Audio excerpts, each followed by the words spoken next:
সূরা আল মাআরিজ। রহমান রহিম আল্লাহ তাআলার নামে।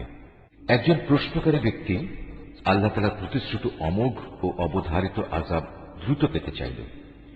এই আযাবটা তাদের জন্য যারা একে অস্বীকার করেছে, তা প্রতিরোধকারী কিছু নেই। সমুন্নত মর্যাদার অধিকারী আল্লাহ তাআলার পক্ষ থেকেই কাফেরদের জন্য এ শাস্তির বিধান করা হয়েছে। ফেরেশতাকুল ও তাদের নেতা জিবরাইল রূহ আল্লাহর দিকে আরোহণ করে এমন একটি দিনে যার পরিমাণ 50,000 বছর। অতএব হে নবী, কাফেরদের ব্যাপারে তুমি আরো সুন্দর করে ধৈর্য ধারণ করো। কাফেররা তাদের এই অবধারিত আযাবকে বহু দূরের ব্যাপার হিসেবে দেখতে পায়, অথচ আমি তো দেখতে পাচ্ছি একেবারে আসন্ন।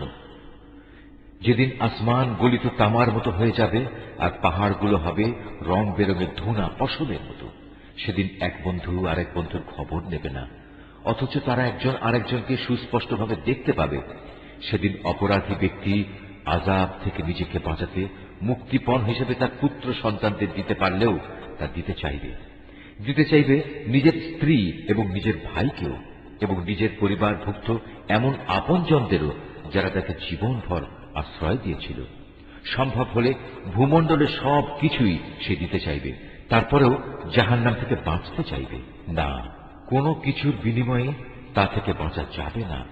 সে জাহান্নাম হচ্ছে একটি প্রজ্বলিত আগুনের লেলিহান শিখা, যা চামড়া ও তার অভ্যন্তরীণ মাংসগুলো খসিয়ে দেবে।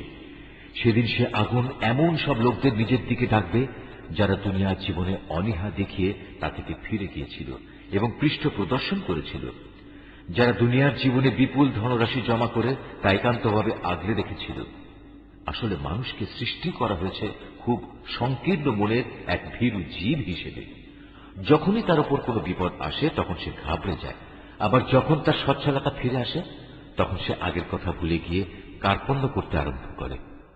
কিন্তু সেসব লোকদের কথা আলাদা যারা নামাজ প্রতিষ্ঠা করে, যারা নিজেদের নামাজে সার্বক্ষণিকভাবে কায়েম থাকে, যারা বিশ্বাস করে তাদের সম্পদে সুনির্দিষ্ট অধিকার আছে এমন সব লোকদের, যারা অভাবের তাড়নায় কিছু পেতে চায় এবং যারা যাবতীয় সুযোগ সুবিধা থেকে বঞ্চিত।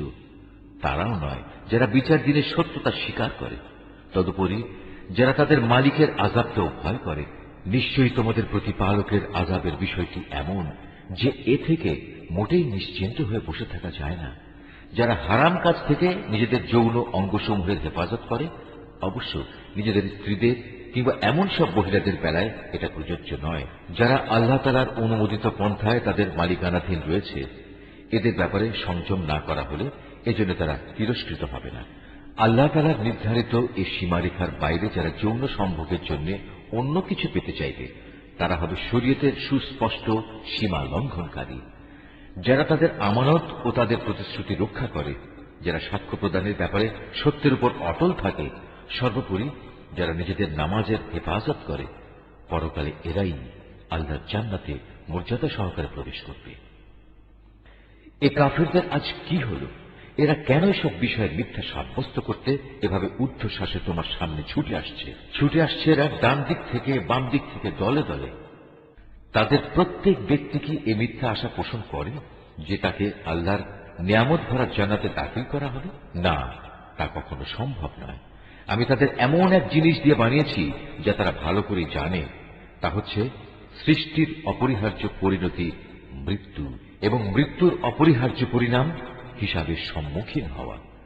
আমি উদয়াচল ও অস্তাচল সমূহের মালিকের শপথ করছি, অবশ্যই আমি বিদ্রোহীদের ধ্বংস সাধনে সক্ষম। আমি সক্ষম এদের চাইতে উৎকৃষ্ট কাউকে দিয়ে এদের বদলে দিতে। আমার অগ্রযাত্রা কেউ রোধ করতে পারে না। হে নবী, তুমি বরং এদের ছেড়ে দাও, এরা কিছুদিন খেলতামাশায় নিমগ্ন থাক, ঠিক সেদিনটির সম্মুখীন হওয়া পর্যন্ত যেদিনের ব্যাপারে বারবার তাদের ওয়াদা দেওয়া হচ্ছে। সেদিন যখন এরা নিজ নিজ কবর থেকে বের হয়ে আসবে, তখন এমন দ্রুত গতিতে এরা দৌড়াতে থাকবে, দেখে মনে হবে তারা সবাই বুঝি কোন শিকারের লক্ষ্যবস্তুর দিকে ছুটে চলেছে। তাদের দৃষ্টি থাকবে অবনমিত, অপমান ও লাঞ্ছনায় তাদের সব কিছু থাকবে আচ্ছন্ন। তখন তাদের বলা হবে, এ হচ্ছে সেই মহা দিবস তোমাদের কাছে যেদিনের ওয়াদা করা হয়েছিল।